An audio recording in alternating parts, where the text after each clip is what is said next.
Well, let's conclude this section on family and education by talking about an extremely interesting topic, and that is, what about intercultural dating and marriage?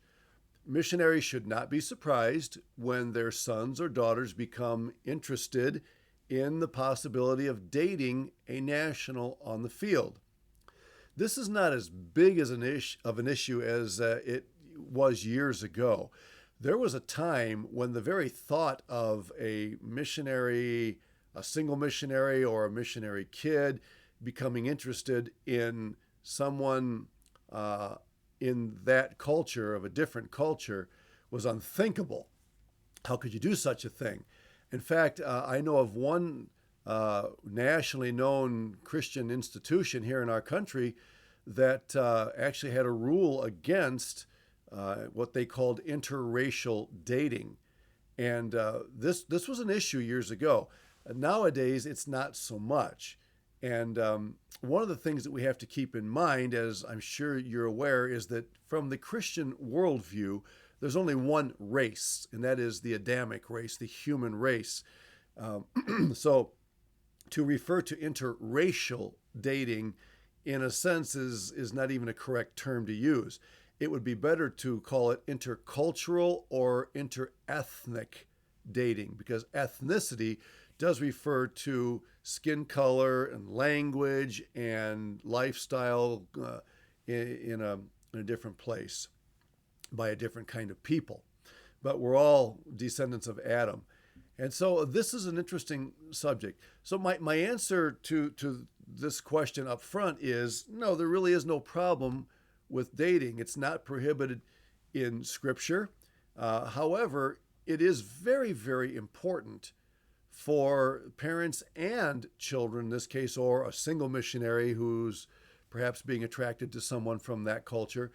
Very important to understand some of the implications, because there are practical implications that have to be considered.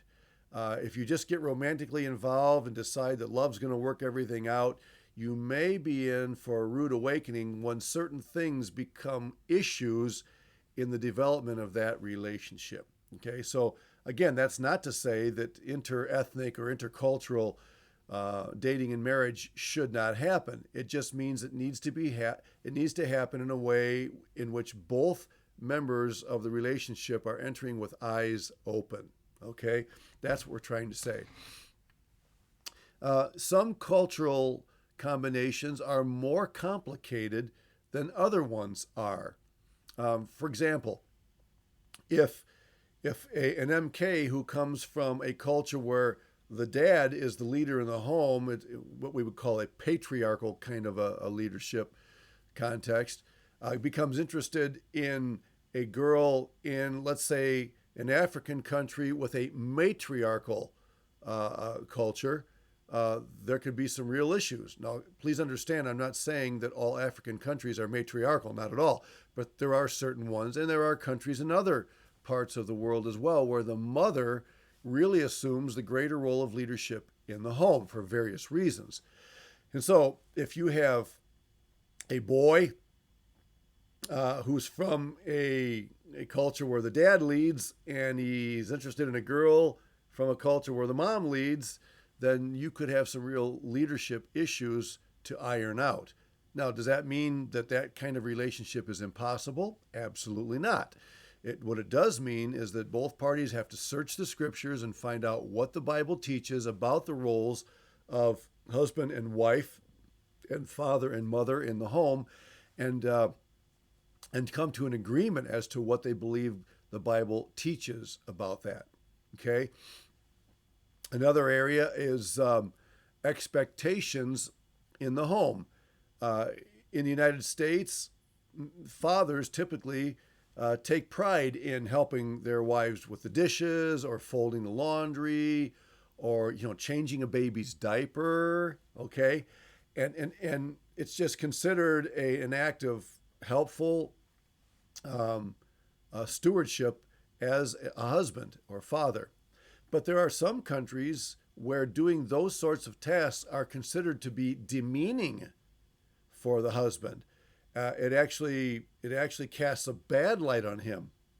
I remember uh, in Brazil meeting a pastor who was a very highly esteemed pastor who boasts of never having been in the kitchen to help out or never having changed a baby's diaper, and and that is more the tendency in some cultures than the American way, and it's not because men are treating their wives as slaves in those countries, or that somehow um, uh, they are too proud to do those sorts of things.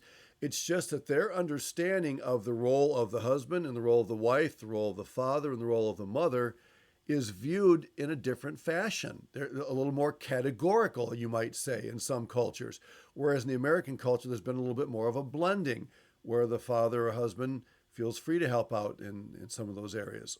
um, and that can work the other way as well. When I'm out shoveling the drive in the wintertime, I'll turn around and there's my wife back there grabbing a shovel and helping me out.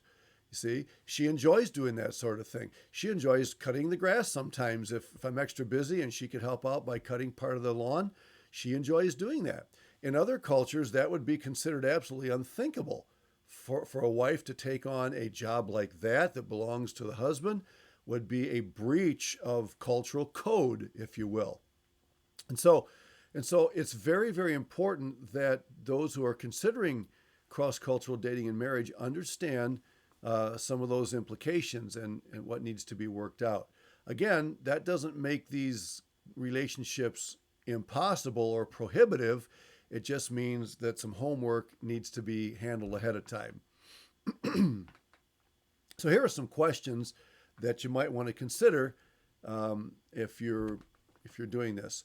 Does each one understand the other culture's view of marriage and family? Now, I've basically talked about that in the last few moments here, but it is a question that should be had not just, let's say, with the MK and the person that he or she is interested in, but even the parents talking to the parents about this. Um, uh, I've heard of some cases where the fella decides he's going to marry the girl, and the fella's the missionary kid, and the idea is he's going to come back and serve as a missionary on the field, and so she's not going to have to leave her own culture. She's going to be living with him in her own culture, so the adjustment isn't going to be that big of a deal. And then somewhere along the way, plans change.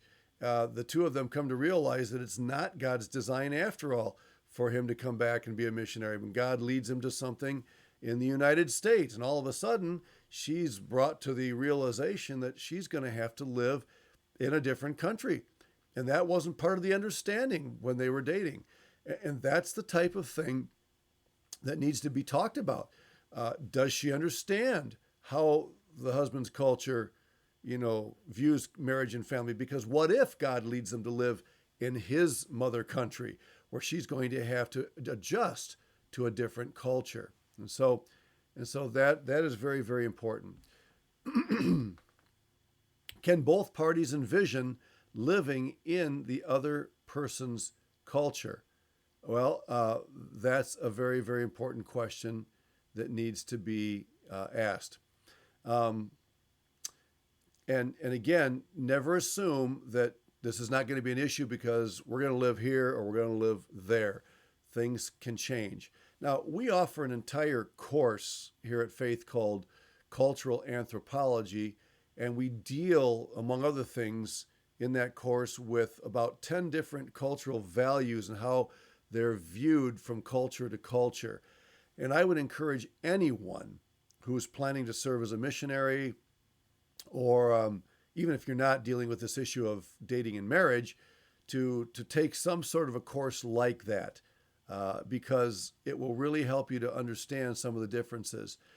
And one of the things that a course like that helps you to do is to see that it's not so much a question of which culture is right and which culture is wrong, but to understand that they are different. Now, obviously, there can be cultural values in certain cultures that are absolutely wrong. In fact, that's probably true in any culture that you encounter in the world.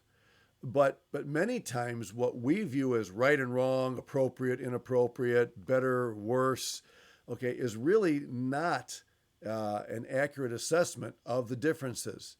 They may just be different ways of doing things, both of which can be defended scripturally. So this is very, very important for people in a situation like that to ponder.